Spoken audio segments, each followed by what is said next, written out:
Hi everyone, Jexa here. Welcome to another episode of Liquid Loans Behind the Scenes. I'm going to touch on something that probably not too many people have thought about, and that's how you could potentially pay zero fees on all of your lending.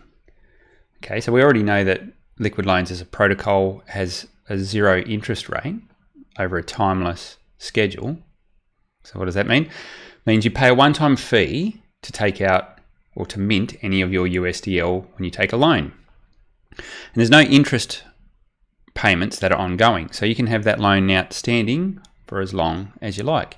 In fact, you can have it outstanding forever. Okay, now, but there is that fee to pay when you mint your USDL. And usually when the system's in normal operation mode, that will be about 0.5%. Can go up as high as 5% depending on the demand in the system and the health of the system, but generally around 0.5%. How would it sound if I said, I think there's a way where you can actually offset all of those lending costs? Okay, that might sound a little bit interesting, wouldn't it? So what I've got up on the screen here at the moment is I've just gone and grabbed a list of the top 200 wallets that sacrificed for Pulse Chain. Because let's face it, it's these wallets that are probably going to be a lot of the wallets that would be using the protocol. Now, why did I stop at 200? Now, there was 40 odd thousand people that sacrificed. We can capture, as you can see over here on this summary, just the sum of these top 200 wallets captures just over 50% of the total sacrificed. So without going into crazy calculations across all the 40,000 wallets, I thought we could just simplify it down and give you a glimpse of what I'm talking about just using the top 200 wallets. So this will get better if we include all the other wallets that make up that other sort of 40 odd percent. So let's just have a quick look at what we're actually got on the screen here so you can run through this with me. So first of all, we've got the list of the top 200 wallets. So I'll quickly scroll down so you can see. That way you know there's no funny business going on. So we've got 200 wallets listed there. Okay, so I won't do that anymore. Get you a bit dizzy. But what other things we've got? So we've got the total value that was sacrificed in dollar terms. And I've then moved and said, okay, well, what if, we'll look at this top line. So what if this particular wallet put 70% of its value that it's sacrificed into the protocol, and I've used it as an average, so just so we can get a ballpark of what these wallets may do. Some may do more, some may do less. Let's just pick some numbers so we've got something to aim at. And they said, okay, what if we talk maybe a year down the track, Hex has done 100x. That'd be fantastic, wouldn't it? So what does that original value that went into the system look like? So original value, putting 70% in, Pulse has done 100x. That's how much value is locked in the protocol. Okay, it's been deposited into a vault potentially. And then we said, okay, as an average, now some vaults will have a higher collateral ratio, some will have a lower collateral ratio. But let's just take an average and said, on average, if they set at about 300%, which is still pretty healthy, not where we want everyone to start using the system. We obviously want everyone to be super safe, but this is what other protocols like this are currently running at. So let's use some real world figures. We've got some loan rates here. So if the system's at its default rate, then it's 0.5%. So what does that mean? If someone was to take a loan out against this amount of lending, so they had this amount locked up, they're taking this amount of lending, that's the fee you would pay. Okay, and that's a big fee, but have a look at the size of the wallet. Okay, so that's the parameters we've put in to derive some useful figures for this purpose. Okay, so this particular wallet would pay about $3 million on their lending of, let's call it for a round number, almost $700 million. So that's a 0.5% fee. We're talking big figures here on this particular wallet. Obviously, as you get down the list, the figures look a lot more reasonable. So there's not too many people in this position. Now, that's a lot of fees to be paying. Okay, in retrospect to the amount, it's not. But who wants to give away $3 million? Not too many people. So how can we offset that?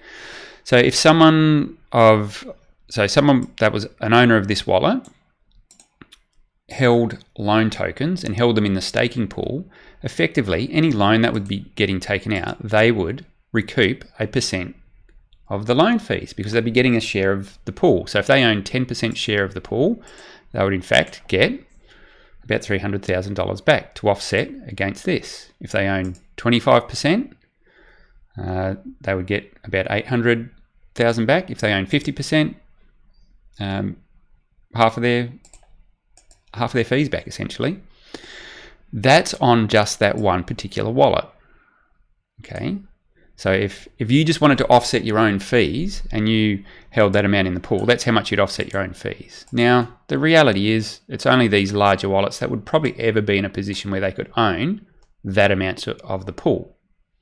Okay, that doesn't mean it doesn't work for the average person as well, though, because we're going to have a look at a little bit more. Because imagine what we've been looking at here.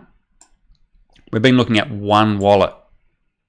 Okay, so 10% of one wallet's fees. But what if you've got loan tokens staking in the loan pool and that covers every wallet? Okay, so now remember, we're just looking at the top 200 wallets here, but let's delve across and have a look what that means. Okay, so if you owned loan token, had it staked in the loan staking pool, and you only had 0.25% of the loan staking pool. Now that's achievable, and I'll explain how I think that's achievable. What that means is the fees generated across all of these top 200 wallets, if they're using the same metrics that we've put in there as an average, and by way of our example, then you would actually get $100,000 back. Okay. Let's have a look what that means for this large wallet if they owned 10% of the pool. So if this larger wallet, so if one of these whales only owned 10% of the loan pool, they would actually get $4 million back. That offsets the entirety of their fees that they would pay. Okay, so you can see what's happening here. So yeah, you got to pay a fee, but if you hold loan token in the staking pool, you're offsetting your fee. So you're getting a share of all the fees earned in the system. So if you're going to be a user of this system, it pays to hold loan tokens in the staking pool because you're offsetting your own fees that you use, or that you pay, I should say. Now, if you've done anything and you've had a look at the haunted strategy, at the moment, these look like big wallets, and that's because they are.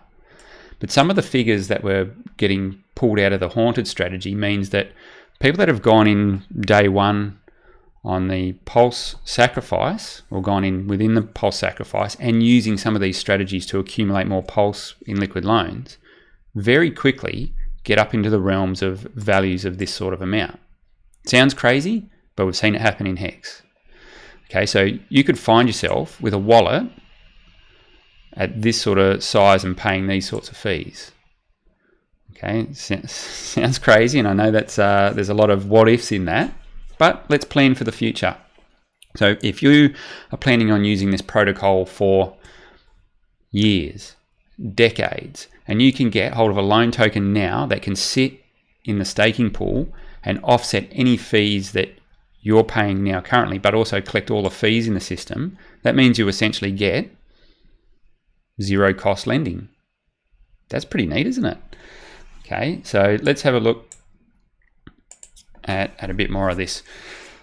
So I mentioned that you might be able to own 0.25% of the loan staking pool, and let me break down why I think that's very doable.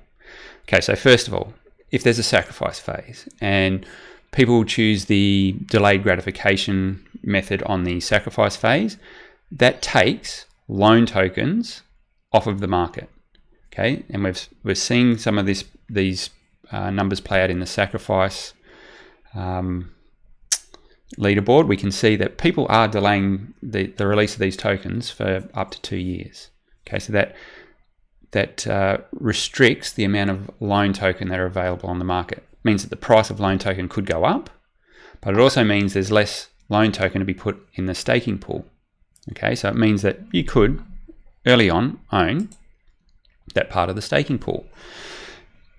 Now, as time goes on, there's an emission schedule for loan tokens. So if you're providing liquidity on certain pairs, there'll be rewards for that paid in loan. If you're providing stability to the stability pool, there'll be rewards paid for that in loan tokens. And that starts off at a certain amount and then scales down by 50% every year. So the actual amount of loan coming to market is greatest in the first year to incentivize adoption, get people participating in the stability pools and providing liquidity, and then it tapers off really, really quickly.